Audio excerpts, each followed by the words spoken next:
ولادت باسعادت کا خوش ہونا. ولادت باسعادت ساتوں آسمان اور ساتوں زمین سے بڑھ کر خوشی ہے.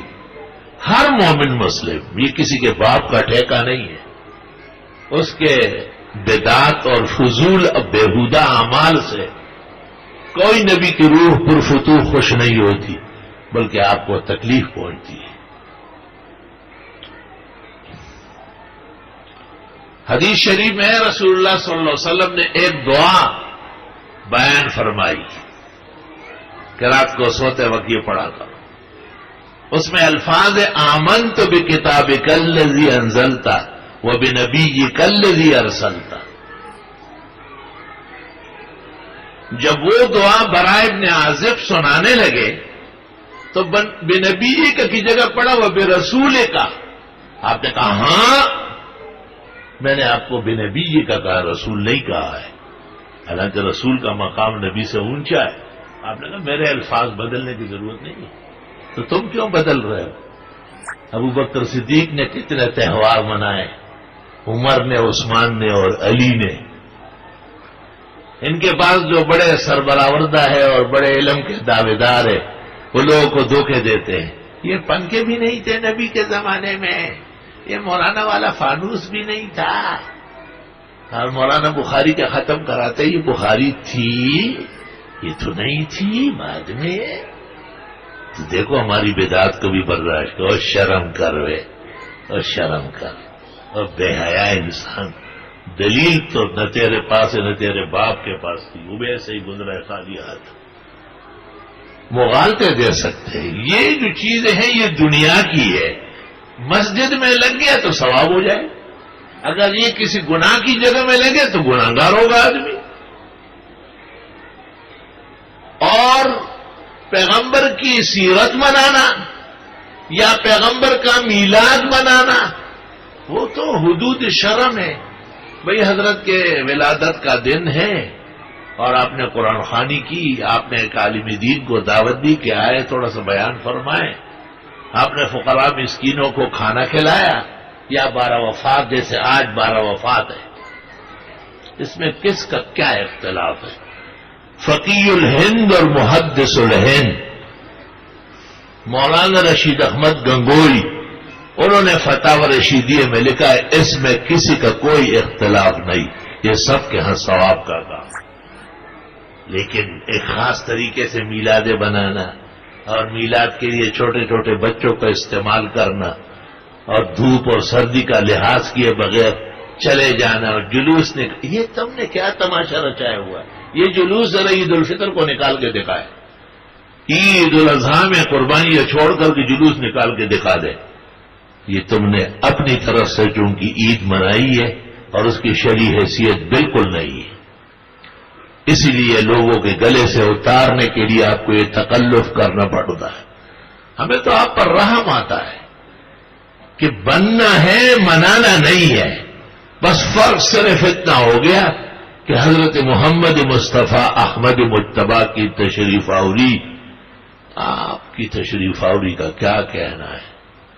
ہاں فضل ہے رسول اللہ کا باہر بے کراں، کیا کوئی ظاہر کرے گا، ہو نہیں سکتا بیان. وہ بشر ہے، حد یہی ہے میرے علم و فہم کی، سب سے مخلوقات میں افضل عظیم القدر بھی. وہ ایک یہودی نے حضرت عمر سے کہا کہ امیر المومنین ایک آیت آپ کے قرآن میں نازل ہوئی، الیوم اکملت لکم دینکم واتممت علیکم نعمتی ورضیت لکم الاسلام دینا. لو نزلت عند معاشرنا اليہود لاتخذنا ذلك اليوم عیدا. بخاری میں 10 جگہ یہ حدیث موجود ہے کہ یہ آیت جو آپ کے قرآن میں ہے اگر ہمارے یہود کے توریت میں آ جاتی ہم اس دن عید منا لیتے. کہتے جی ہمیں یہودی ہو، آپ کو میں نے نہیں کہا ہے، وہ یہودی خود کہہ رہے ہیں آپ کو، میرا کیا مجال ہے. حضرت عمر نے نہیں کہا کہ ہو یہ تو بہت ضروری ہے کہ ہم بچوں کو اور بڑوں کو ساتھ کر کے بندر روڈ تک چکر لگائے، جھنڈے لہرائے، چوری کی بجلی سے چراغاں کرے. حضرت عمر نے کہا عرفنا ذالک الیوم، ہمیں پتہ ہے اس دن کا، اور ہمیں وہ بھی معلوم ہے کہ پیغمبر اپنے سفید سواری پر تھے اور عرفے کا دن تھا، اور آپ نے خطاب فرمایا اور اس میں آپ نے اعلان کیا کہ یہ آیت نازل ہوئی. علماء دین کہتے ہیں کہ مذہبی دن کو عرفان، معرفت، علم، اتباع سنت سے منانا صحابہ کی سنت ہے، اور اس دن کو جشن منانا وہ آپ نے دیکھ لیا کون کہہ رہا تھا کہ ہم منانا چاہتے ہیں. اپنے من میں ڈوب کر پا جا سراغ زندگی، تو اگر میرا نہیں بنتا نہ بن اپنا تو بن. جناب رسول اللہ صلی اللہ علیہ وسلم کائنات میں لوگوں کو خیر، فلاح، بہبود، صلاح، دونوں جہانوں کی کامیابی اور کامرانی سے ہمکنار کرنے کے لیے تشریف لائے. آپ رسوم کے لیے نہیں آئے، آپ تہواروں کے لیے نہیں آئے. آپ نے جتنے تہوار مقرر کیے، عید الفطر، عید الاضحیٰ، رمضان شریف، حج، عمرہ، طواف، وہ پوری دنیا، پوری کائنات میں مسلمات ہے. بدعت کی ایک علامت یہ بھی ہے کہ کہیں ہوتی ہے، کئی لوگ جانتے بھی نہیں ہیں.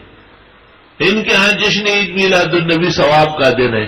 حرمین شریفین جو اسلام کا مرکز ہے، جہاں قرآن نازل ہوا، جہاں نبی مبعوث ہوا، جہاں نبوت کی تکمیل ہو گئی، جہاں قرآن کریم پورا ہوا، جہاں سے 1.25 لاکھ مخلصین، ایماندار، زبردست اعمال سے آراستہ پیراستہ صحابہ کی جماعتیں پوری دنیا کی تبلیغ کے لیے روانہ ہوئی، وہاں تو اس قسم کا کوئی تہوار نہیں ہے.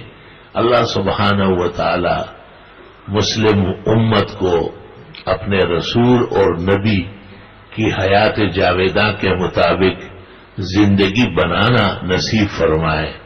صرف منانے سے ہمیں کیا خوشی ہوگی، اور منانا تو یہاں سے وہاں تک منا لیا، واپس آیا، اور جتنی کوتھی ہوتی آن کلوتی، جیسے تھا اسی طرح ہی واپس آیا. نہیں بننا ہے بھائی. جن کی داڑیاں نہیں ہیں وہ داڑیاں رکھیں، یہ بننا ہے نا. بننا اور کیا ہوتا ہے؟ کوئی جرمنی جا کے بننا ہے کیا؟ جن کی نمازوں میں کمی ہے وہ نمازیں پابندی سے پڑھیں. جن کے گھروں میں ہماری بہنیں اور بھابھیوں کا پردہ نہیں ہے ان کو حجاب شرعی کرواؤ. جن کی بٹن پٹیاں ابھی تک صحیح نہیں ہے وہ بٹن پٹیاں قمیص کے گریبان دائیں بائیں پہ کرے. جس طرح آپ نماز میں ہاتھ باندھتے ہیں اور دائیں بائیں پر باندھتے، اس طرح قمیص، واسکٹ، کوٹ، شیروانی، جبہ، عبا، یہ تمام چیزیں سنت کے مطابق اس طرح ہی آپ پہنیں گے. 1,24,000 انبیاء و مرسلین کی داڑھی رہی، آپ نے کیوں داڑھی منڈائی؟ کون سی نیکی کمائی؟ کمزوری ہے. جلدی سے جان چھوڑا لو. تم سوچو گے کہ ابھی بہت کام باقی ہے اور اچانک موت آ جائے گی. موت تو کوئی الارم دیتی نہیں ہے. موت تو اللہ نے، یہ وہ اسرار و حکم ہے جو اپنے پاس رکھے. محدثین کہتے ہیں نہ ملائک کو پتا، نہ انبیاء کو، نہ اولیاء کو، نہ زندوں کو، نہ مردوں کو. ایک شخص نے آپ سے کہا کہ حضرت مجھے بہت ڈر لگتا ہے، آج کل بہت ڈر لگتا ہے. وہ کیا ہو رہا ہے تجھے؟ اسی بس یہ خوف ہے کہ شاید کل مر جاؤ، کل نہیں تو پرسوں مر جاؤ. آپ نے کہا انک لشجاع، بڑا بہادر آدمی ہے، آج بے فکر ہے.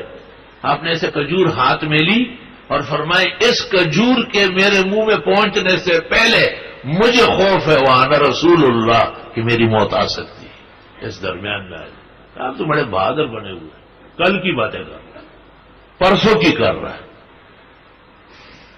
اس لیے علماء دین کہتے ہیں کہ توبہ کرنے میں، صلاح فلاح قبول کرنے میں دیر کرنا اپنے ساتھ احسان نہیں ہے بلکہ بہت بڑا نقصان ہے. اللہ تعالیٰ میں سچائی، صدق، امانت اور دیانت سے حضرت محمد مصطفیٰ احمد مجتبیٰ و امین اللہ علی وحی السماء شافع و شفاء یوم الجزا کی سیرت طیبہ، آپ کا اسوہ حسنہ، آپ کی حیات جاویداں، آپ کی زندگی جاوید اور آپ کے تمام اطوار اور برکات حیات اور ممات حق تعالی نصیب فرمائے۔